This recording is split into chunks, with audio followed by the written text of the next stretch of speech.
오늘 사사기 19장 22절에 30절 말씀으로 더 킹, 왕이란 제목으로 하나님의 말씀 나눌 텐데요. 오늘 하나님의 말씀을 안젤리카가 읽어주겠습니다.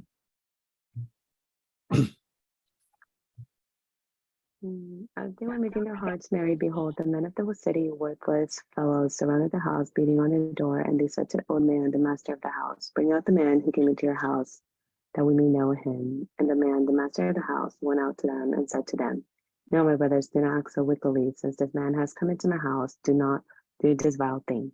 Behold, here are my virgin daughter and his concubine. Let me bring them out now. Violate them and do with what seems good to you, but against this man do not do this outrageous thing.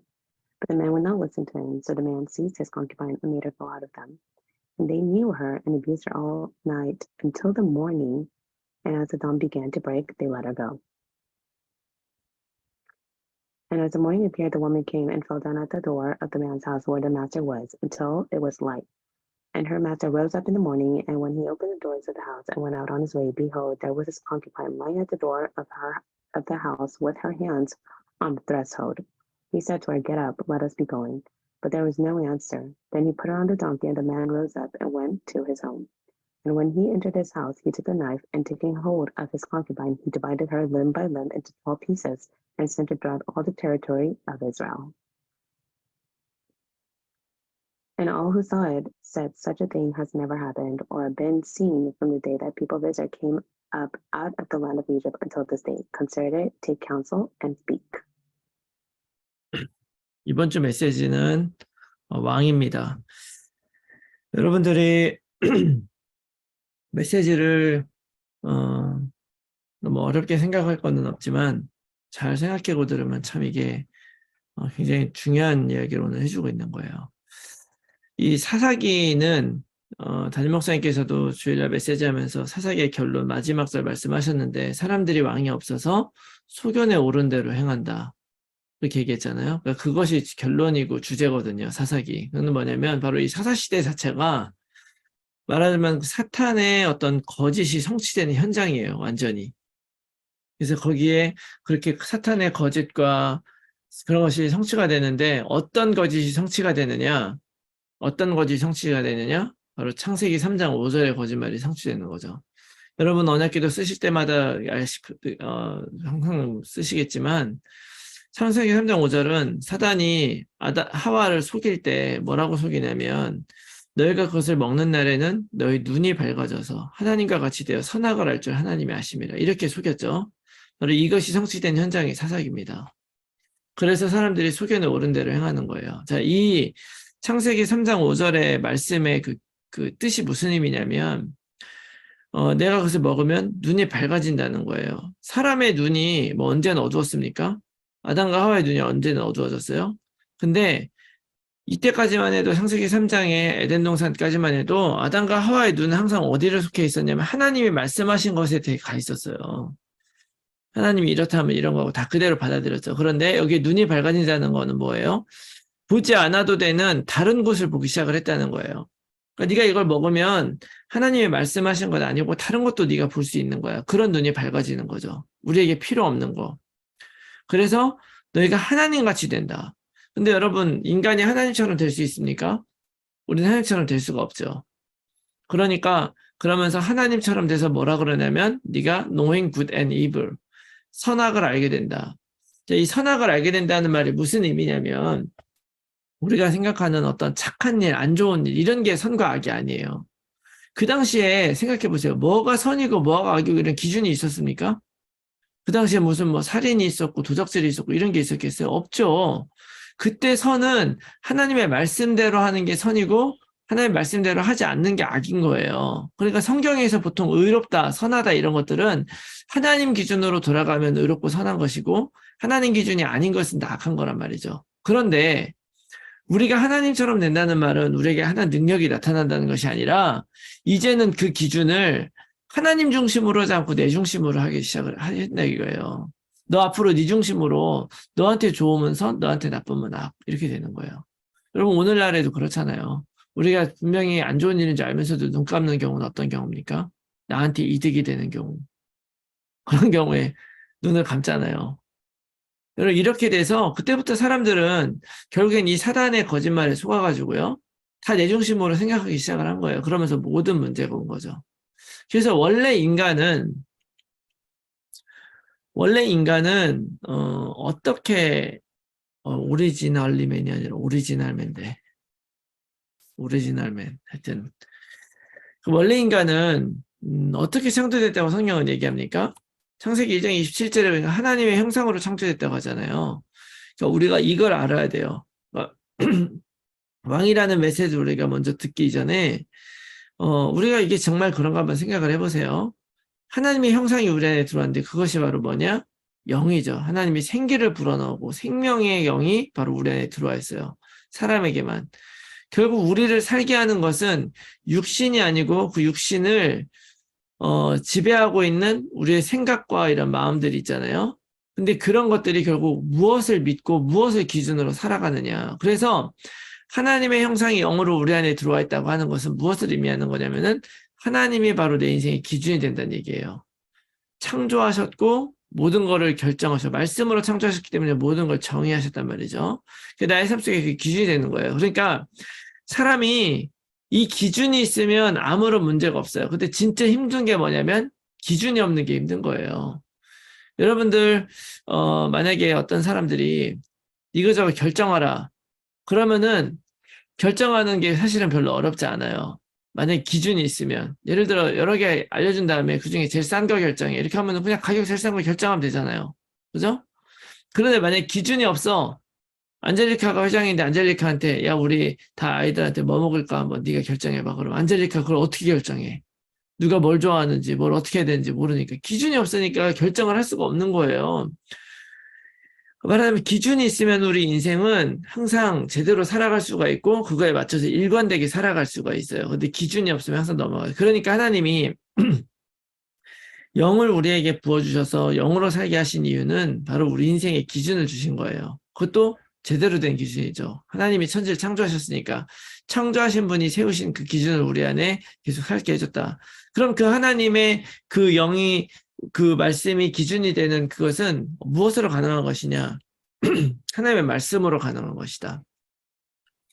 왜 하나님의 말씀으로 기준이 되냐면요. 여러분 요한복음 1장 1절 말씀에 보면 이런 말씀 여러분 알고 계시죠? 태초에 말씀이 계시니라. 근데 그 말씀이 하나님과 함께 계셨으니 이 말씀이 곧 하나님이시라. 자, 하나님은 보이지 않는 영이신데요. 그 영이신 하나님이 우리 안에 어떻게 들어옵니까? 어떻게 그분을 우리가 인식하고 알게 돼요? 여러분, 이게 굉장히 재미난 이야기가 하나 있는데, 재미나다기보다 어떻게 보죠? 저는 재미났어요. 예전에 어떤 사람이 그런 질문을 유튜브에서 만약에 사람에게 언어라는 것이 없으면 어떤 일이 일어날 것인가? 언어가 없으면 어떤 일이 생길 것 같으세요? 예진, 언어가 없으면 어떤 일이 생길 것 같아? 그냥 동물같이 되지 않았을까요? 동물? 네. 좋은 생각이지만 좀 더 생각해야 돼. 그 정도가 아닙니다. 안젤리카는 어떻게 될 것 같아? 언어가 없으면. There's no communication. 커뮤니케이션 정도가 아니야. 여러분, 뭐냐면은 언어가 없잖아요? 그러면 생각을 못 합니다, 사람은. 생각을 하려고 해도 무엇인가를 디스크라이브를 해야 되잖아. 그런데 이것이 규정되지 않아가지고 아무런 걸 표현할 수가 없고 아무것도 생각을 하지 못한다는 거예요. 제가 그 말이 참 이해가 되더라고. 그래서 하나님의 말씀으로 세상을 창조하셨다는 것은 단지 어떤 걸 생기게 했다는 것이 아니에요.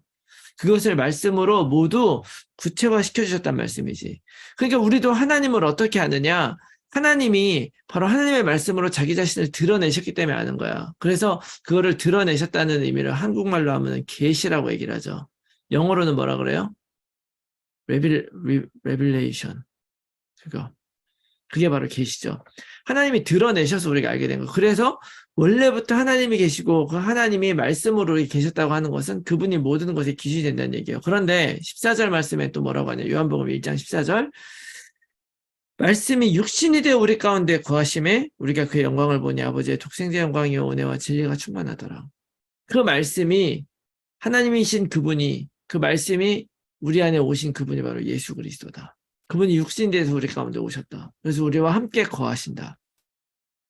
그래서 바로 이 말씀이신 하나님, 그 예수 그리스도를 통해서 우리가 다시 하나님의 말씀이 나에게 의미가 있어진 거잖아요. 여러분들 하나님의 말씀 중요하죠. 그러나 하나님의 말씀 중요하지 않은 사람도 있어요. 하나님을 믿지 않는 사람들. 그러나 내가 그리스도를 통해서 하나님 자녀 되면 그때부터 우리 인생의 기준은 뭐가 되냐? 바로 말씀이 되고 그 말씀대로 살아가는 것이 원래 인간의 삶인 것이다. 그러니까 원래 이렇게 되게 돼 있던 거예요. 그리고 이 사실을 언약 백성, 이스라엘 통해서 하나님은 계속 확인시켜 준 거예요. 이스라엘 백성은 우리가 언약 백성이 되었다. 이스라엘 백성 언약 백성 맞다는 이건 무슨 의미입니까? 하나님이 왕이라는 얘기예요. 하나님이. 자, 그냥 예를 들어서 우리가 미국 시민권자라고 하면은 미국에서 미국의 어떤 그런 그 미국은 왕이 없지만 이제 미국의 그 시민이라는 얘기잖아요. 미국에 속해 있다 이런 얘기죠. 만약에 미국에 왕이 있었으면 우리는 그 왕의 백성이다 이렇게 되는 거죠. 그러니까 하나님이 가나안 땅에 이스라엘 백성을 끌어들인 이유가 뭐냐면 하나님의 왕이고 하나님의 백성인데 그 언약 백성들이 그 언약 안에 살지 않고 이집트의 세상의 왕을 따라 살아가는 그 사람들을 다시 하나님의 백성으로 회복시킨 사건이에요. 그래서 그 40년 동안의 그 삶을 통해서 뭐 어떤 기준을 줬냐면 이제는 너희들이 이집트의 왕을 따라 살 때는 거기에서 무엇을 먹을까, 무엇을 마실까, 무엇을 입을까가 고민이었죠. 근데 그것이 기준이 아니다. 내가 먹여준다. 이거를 보여주는 거죠. 그리고 뭐 거기에서 딴 사람이 나를 이기냐, 내가 그 사람을 이기냐, 누가 짓밟느냐, 누가 짓밟히느냐 이런 것들이 기준이었지만 그럴 필요 없다. 내가 너희를 위해 싸우겠다. 그래서 이스라엘 백성은 그 광야를 지나면서 굉장히 많은 승리를 하게 되고 가만히 모세는 손만 들고 있었는데 쫓아오던 이집트 군대를 전부 다 물속에 수장을 시켜주셨잖아요. 이렇게 하나님은 기준을 바꿔줬어요. 그러면 너희들이 이제 무슨 기준으로 사는 거냐. 그런 너희들의 그런 육신에 속한 것들을 기준으로 삼지 말고 성전 중심으로 또 율법 중심으로 그다음에 제사 중심으로 그래서 계속 이 사실을 기억하라고 하나님은 이렇게 얘기하신 거죠. 그래서 이 광야 40년의 그 삶을 통해서 하나님은 이렇게 사는 것이 우리 인생의 방법이고 방향이다 라고 하는 것을 알려주시고 그것이 가나안 땅에서 확정이 된 거예요. 그렇게 살아오던 이스라엘 백성이었죠. 그런데 그 이스라엘 백성에게 그 하나님의 언약을 어기고 이 기준이 달라져 버렸잖아요. 이 사사기가 시작이 되면서 2장에 이제 그 여호와를 알지 못하는 세대들이 일어나는 거예요. 그 언약 전달이 제대로 되지 않으니까 알지 못하고 그러다 보니까 이 세 가지가 중요한 것이 기준이 되지 않으니까 당연히 하나님의 백성이 아니라 그때부터는 어떻게 됩니까? 완전히 하나님이 없는 그냥 누가 내 인생의 주인도 모르는 인생을 살게 되니까 그때부터 펼쳐지는 게 바로 이 사사기잖아요. 사사기.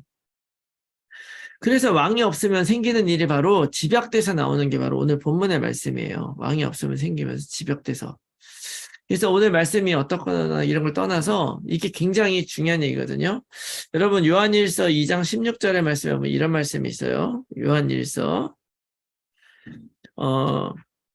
이는 세상에 있는 모든 것이 육신의 정욕과 안목의 정욕과 이생의 자랑이니 다 아버지께로부터 온 것이 아니요 세상으로부터 온 것이라 이런 말씀이 있습니다. 자, 이 모든 것들 세상에 있는 것들은요 다 하나님께서 온 것이 아니라 다 뭐예요? 육신의 정욕, desires of the flesh and the desires of the eyes, and the pride of life. 이게 뭐랑 똑같냐면요. 여러분 창세기 3장 6절하고 똑같아요. 여자가 그 과일을 보니 그 과일이 먹음직도 하고 뭐예요? desires of the flesh. 보암직도 하고 desires of the eyes. 지혜롭게 할 만큼 탐스러운 과일이라 나의 지혜, pride of the life. 무슨 얘기인지 이해가시죠? 그대로 속아서 그냥 하나님이 없이 살아가는 것이 세상에 그냥 모든 것들의 자랑이 돼서 오늘날에도 한번 보세요. 사람들이 살아가고 세상을 발전시키는 방향이 뭔지. 육신의 정욕, 안목의 정욕, 이생의 자랑. 이것을 계속 키워가는 거예요, 이게. 이것이 집약적으로 드러난 것이 오늘 본문에 있는 말씀입니다. 그래서 오늘 본문의 말 육신의 정욕 이 오늘 본문 말씀이 있잖아요. 이제 19장부터 시작이 된다고 얘기했잖아요. 1절부터. 이게 이제 어떻게 시작이 된 얘기냐면 그 레위 사람이 첩을 들였죠. 목사님이 얘기하셨지만 레위 사람이 첩을 들인 것도 문제지만 첩이라는 건 자기 정실 부인이 아니잖아요. 그런데 첩을 들인 것이 문제가 아니라 그 첩이 행음하고 도망간 거예요.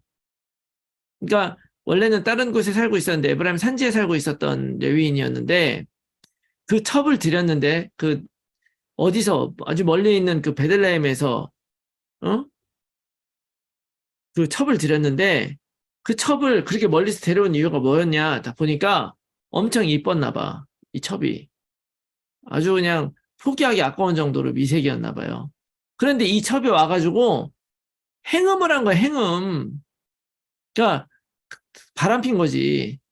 바람 피고 자기 그 도망간 거예요. 자기 친정으로. 그렇지. 첩이 바람 피고 도망갔으면 그냥 놔둘 수 있는데 그 첩을 데려가네. 이 사람이 4개월 만에. 그 데려간 거예요. 데려가가지고 가니까 그 장인어른이 고마워가지고 이제 막 대접을 해가지고 데려가요. 그래가지고 그 첩을 데리고서 다시 이제 가는 길에 중간에 이제 기부하라고 하는 곳에서 여기 들리다가 이제 이런 일이 생긴 거거든요.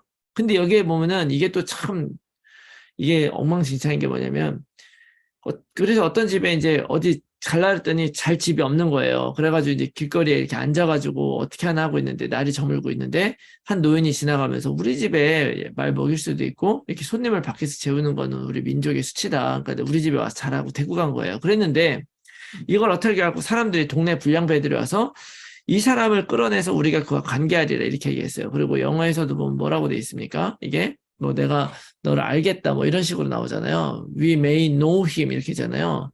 이게 무슨 얘기냐면 히브리어의 그 안다는 말이 야다라는 단어거든요. 근데 그 야다라는 단어가 무슨 의미냐면 동침하다라는 의미예요. 그러니까 동침을 하다, 그 말하자면 성관계하자는 거거든요. 근데 왜 성관계하다는 그 동침하다는 말이 안 나오고 되냐면은 우리가 부부관계나 이런 거 봤을 때 겉으로만 아는 게 아니라 그렇게 완전히 친밀하게 같이 모든 걸 나눌 정도로 그렇게 가깝게 안다는 이런 얘기야. 그래가지고 이제 그런 의미로 쓰이는 거거든요. 안다는 것이 이 동침하다는 단어가 안다는 의미로 쓰이는 거예요. 근데 여기서도 이 안다는 걸 그래서 여기에는 안다는 거로 썼지만 이 의미는 뭐냐면 데리고 와라. 우리가 그 남자 우리가 한번 성적으로 남색을 해야 되겠다. 이렇게 얘기를 한 거예요. 그런데 여러분 이게 좀 상식적이지 않지 않나요? 딱 보면은 보통 하지 말아라 하는데 자기 뭐 첩이나 이 처녀인 자기 딸을 그냥 내보내 주게 차라리 여자들 줄 때 여자들 데려가서 해라. 그런데 이 사람들이 그 말을 듣지 않죠. 그러니까 이 남자가 그냥 자기 첩을 얼른 그냥 확 내보냈어요. 근데 저도 생각해보면 왜 이 처녀 10도 안 간 처녀하고 이 첩을 준다 그랬을 때 왜 안 받았을까? 제 생각에는 여기서 제가 이제 오늘 이걸 제가 굉장히 이제 깊이 묵상을 해보면서 생각을 해봤는데 안 받잖아요. 이 불량배들은 자기 첩이나 이런 사람들이. 근데 그 남자는 본 거야. 그러니까 아는 거죠. 근데 이 첩을 아까도 얘기했지만 나중에 이 사람이 첩을 그냥 너희들 맘대로 하라고 내주잖아요. 근데 여러분 사랑하면 그렇게 하겠습니까? 사랑하면 절대 그렇게 하지 않죠. 근데 이 말은 무슨 얘기예요? 이 사람도 이 첩이 행음했는데도 다시 아쉬워 데리고 온 이유가 뭐냐면 첩이 예뻐서 그리고 나중에 이 첩을 싹 던져줬더니 이 불량배들이 옳다구냐고 첩을 데려가가지고 밤새도록 그렇게 성폭행을 하고 죽을 만큼 그렇게 한 다음에 해요. 왜 그래요? 이쁜 거지. 그러니까 이 사람들도 처음에 안 받은 거는 못 본 사람보다 우리는 내가 좋아하고 내가 원하는 사람을 갖겠다 했는데 나중에 첩을 딱 내주니까 그 첩을 보고 아이고 이 첩이 또 예쁘구나 하고 가서 이런 일을 저지른 거예요. 그러니까 저는 이걸 보면서 레위인이나 불량배나 이 모든 사람들이 그리고 목사님 말씀하셨지만 이 일로 인해서 나중에 결국에는 그 베냐민 지파와 모든 다른 지파들이 전쟁을 일으켜가지고 서로 많은 사람이 죽고 죽이는 그런 일이 일어나요. 결국 이 모든 일들이 결국에 다 무엇을 얘기하는 것이냐, 네가 잘했냐, 내가 뭐 잘못했냐 이런 걸 떠나서 결국에는 모든 사람들이 다 어떻게 살았다는 거예요. 심지어 레위인들까지도. 레위 지파는 어떤 사람들입니까? 하나님의 그 제사를 담당하고 그렇게 살아가는 말하자면 성직자들이었잖아요. 근데 그런 사람들조차도 다 뭐를 위해 살아요? 육신의 정욕, 안목의 정욕, 이생의 자랑. 이것뿐만이 아니에요. 여러분 우리 목사님 말씀하셨지만 입다 같은 경우도 저희가 하나님이 이기게 해주시는 걸 믿고 나가야 되는데 또 그것을 안 하고 나의 그런 어떤 승리를 담보하기 위해서 내가 호탕하게 막 떵떵거리면서 맹세하고 또 맹세한 걸 지켜서 딸을 이렇게 주게 되고 하는 그런 일이 있었다고 말씀하시잖아요. 삼손도 마찬가지죠. 결국 삼손이 주는 메시지가 뭡니까? 삼손도 여자 때문에 망했다 그랬잖아요. 여자 때문에 망해다가 그거 돌이키고 나서 회복하고 나서 그로 인해서 이스라엘의 구원이 시작이 됐다라고 얘기하는 거죠.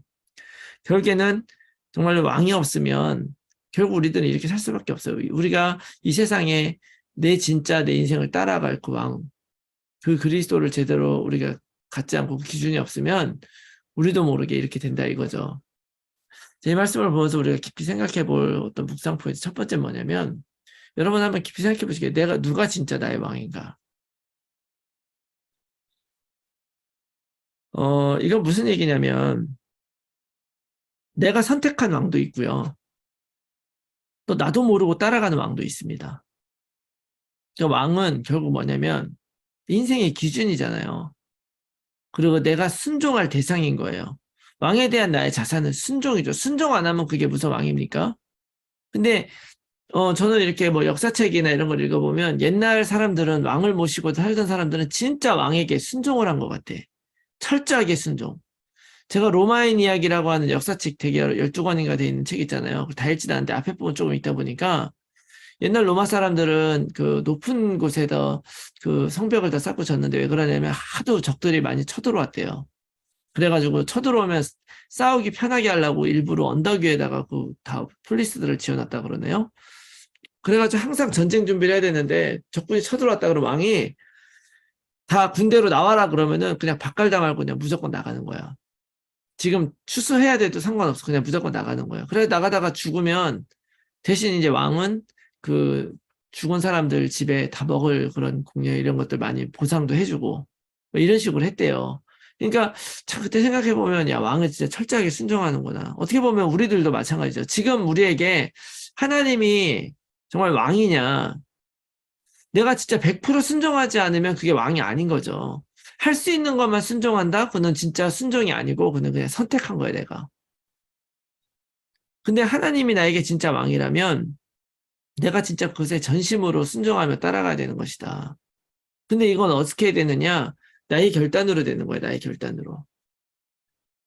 예를 들어서 예수님을 믿을 때 지옥 갈까 봐 믿는 사람들은 실제적으로 백성이 아니라고 말할 수 있어요.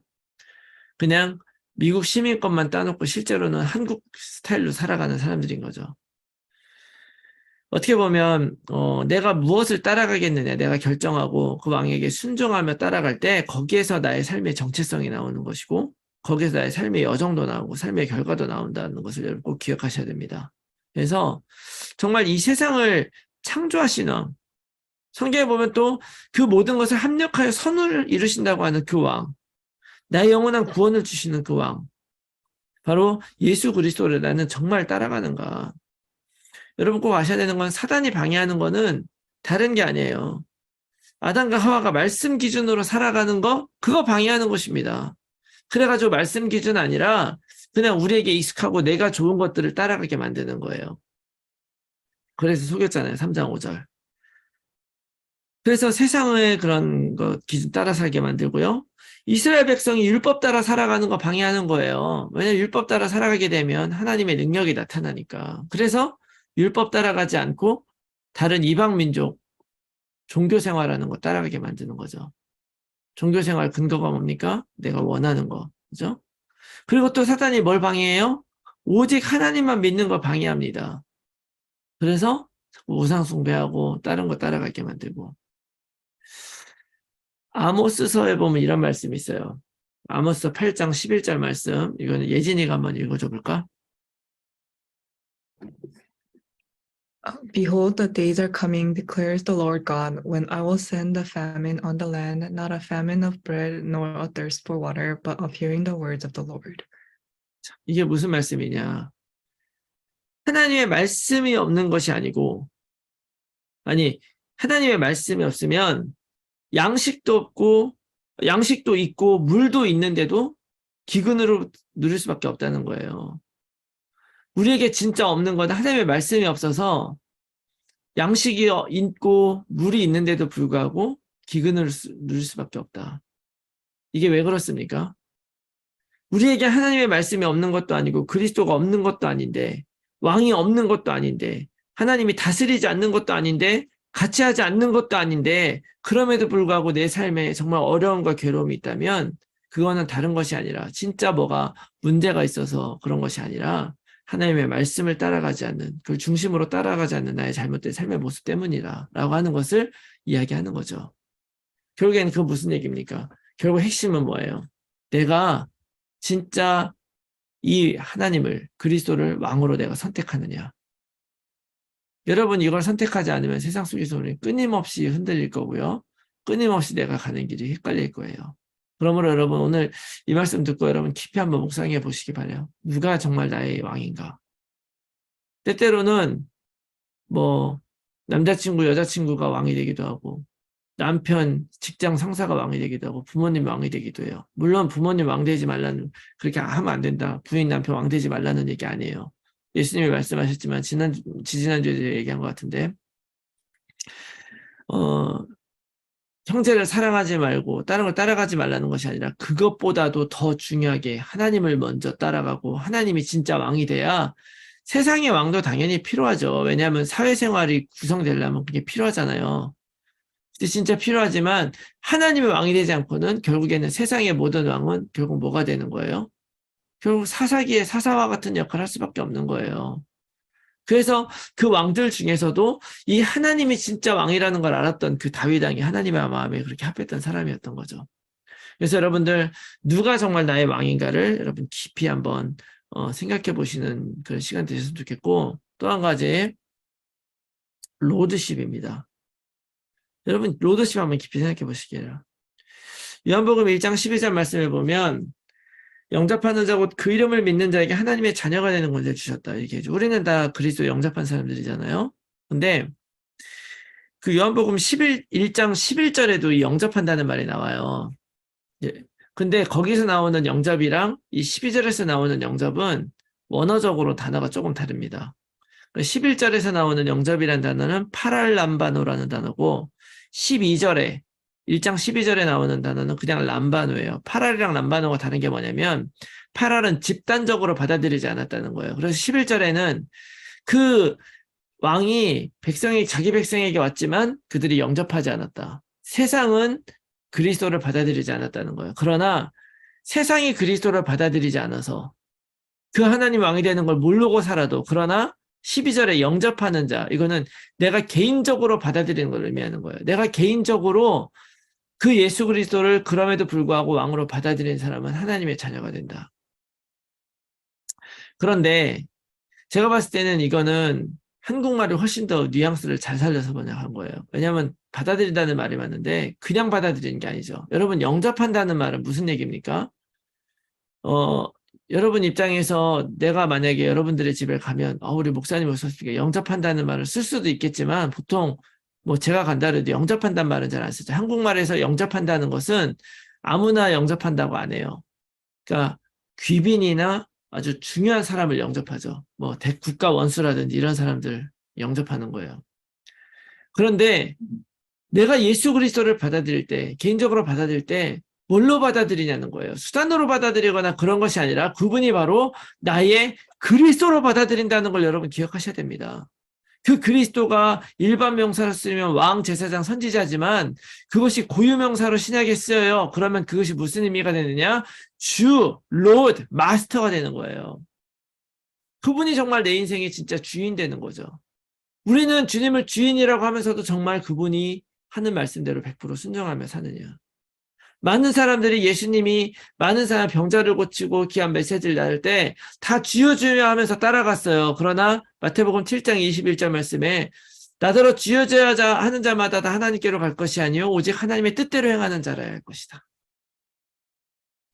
이 세상에 얼마나 많은 사람들이 주여 주여 하고 있습니까? 그런데 그 주여 주여 하는 것이 문제가 아니고 진짜 그 예수 그리스도가 나에게 주인이 되는 그 사람. 우리가 그렇게 살아갈 때 우리는 이 세상의 어떤 환경과 문제 속에서도 하나님이 함께 하심을 누리며 살게 될 것입니다. 하나님이 원하시는 길을 그러고 살게 될 것이고요. 그런 사람만이 이 말씀을 기준으로 살아갈 수 있다고 저는 믿고, 그리고 그렇게 살아갈 때 우리는 하나님이 원하시는 인생 살 수 있는 거죠. 여러분, 이거를 젊은 날에 결단할 수 있다는 게 얼마나 큰 축복인지 몰라요. 저는 모태신앙인이라서 태어나면서부터 이제 교회를 다니고, 항상 저는 하나님을 내가 진짜 주인으로 믿고 왕으로 믿고 있다고 내가 생각을 했거든요. 그런데 제가 진짜 이 복음이 내 안에 깨달아지는 순간, 그때가 2001년이었어요. 불과 20 몇 년밖에 안 됐네. 그러면 그 이전에 거의 30년이 넘는 시간 동안에, 30년까지는 아니고요. 거의 20대 후반 될 때까지 내가 분명 그리스도인이고 예수님 잘 믿는 사람이니까 신학교도 갔을 거 아니에요. 그럼에도 불구하고 내가 하나님이 내 인생 주인이 아니었다는 사실을 솔직히 고백할 수밖에 없었어요. 그리고 그때 제가 결단했죠. 진짜 하나님이 주인으로 제가 믿겠습니다.